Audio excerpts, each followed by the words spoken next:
Après une si lourde défaite, je ne pense pas qu'il y ait quelque chose dans ce match qui ait marché du côté de Niger. D'abord, on a eu une entame de match très difficile. On a été acculé aux abords de notre surface de réparation. Bon, ce n'est pas étonnant qu'on cède déjà dans le premier quart d'heure. Peut-être c'est une option, un mauvais choix, où on a beaucoup respecté cette équipe algérienne, en tout cas dans ce match. Malgré qu'on a quand même assez de renseignements sur cette équipe pour les avoir joués 2 fois, je pense que l'option de jeu nous a un peu pénalisés.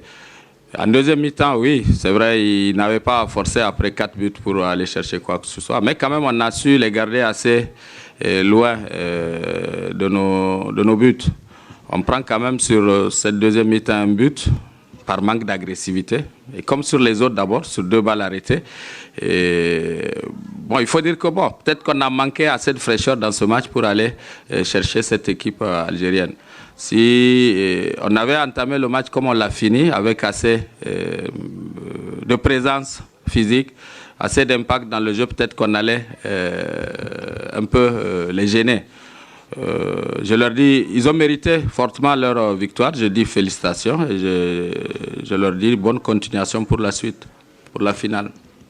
Oui, micro par ici devant. Coach, bonsoir. Bonsoir.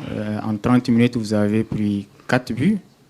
Vous avez effectué 2 changements en décidant de garder Arzakou sur le terrain, qui perdait, il faut le dire, des ballons.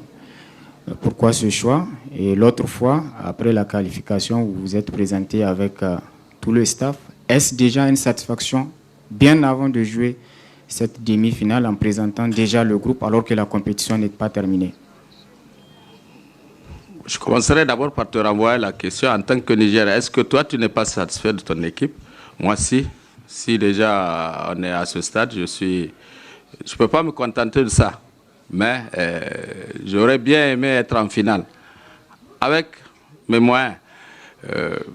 Là, on s'arrête en demi-finale. On a une place, de 3e place à jouer. On va la jouer à fond. Toujours dans l'esprit de le gagner. Je ne veux pas pour autant me contenter de ça. Sinon, j'arrêterai d'être entraîneur. Tout entraîneur que vous voyez ici est venu pour gagner. Donc, ma personne aussi. Ça, c'est plus personnel. Quant à la manière, Arzagao sur le terrain, je pense que Arzagao, c'est un joueur de l'équipe.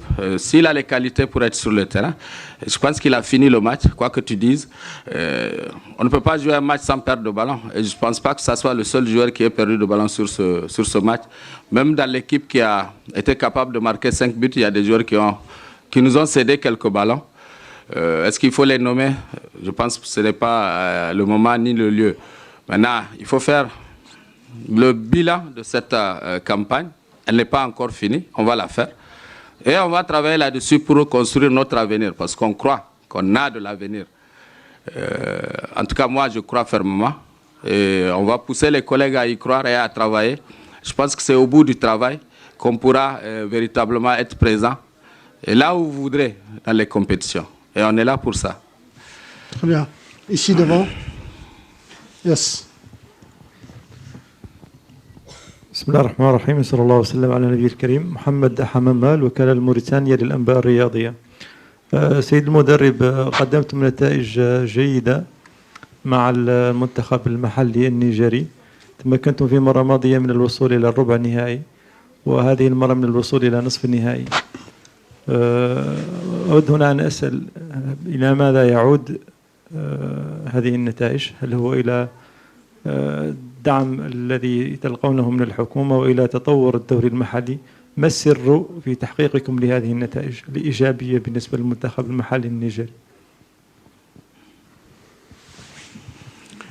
Moi, je pense que le secret de tout résultat, dans n'importe quelle activité, c'est le travail. Je pense qu'on a travaillé pour être au niveau où on est. On va continuer à travailler parce qu'on est appelé à le faire. Oui, il n'y a pas de travail qui ne demande pas d'accompagnement.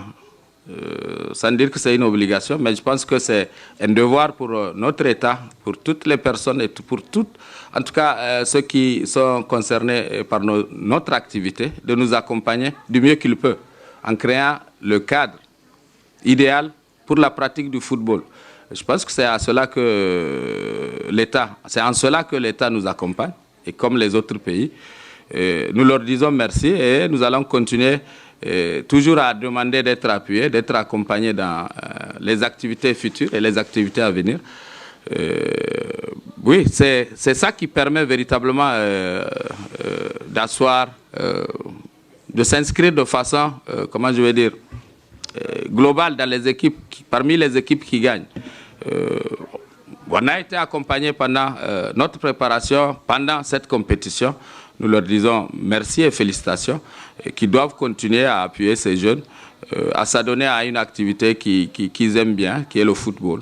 Et qui est aussi, comment je vais dire, qui permet aussi de parler de nos pays. Je pense qu'ici, toutes les presses de tous les pays sont là. On entend parler du Niger au même titre que nos représentants dans les différents pays pour, comment je vais dire, défendre les intérêts de notre pays. Très bien. Là-bas, derrière. Oui. Coach Aruna, bonsoir. Bonsoir. Alors, j'imagine que vous avez beaucoup de regrets. Alors, quel va être désormais votre discours à l'endroit de ces jeunes, et quand on sait que vous venez de le dire, cette compétition n'est pas encore terminée pour eux? D'abord, qu'ils doivent comprendre que cette compétition, elle est exigeante. C'est quand même, pour ne pas dire, c'est un haut niveau. Il faut être prêt, il faut se préparer au quotidien pour pouvoir répondre aux exigences de la compétition.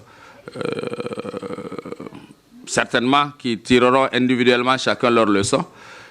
Ils se situeront par rapport à ce qu'ils font au quotidien. Est-ce qu'il faudrait accentuer dans le travail? Est-ce qu'il faudrait... Moi, je pense que ça permet une remise en cause.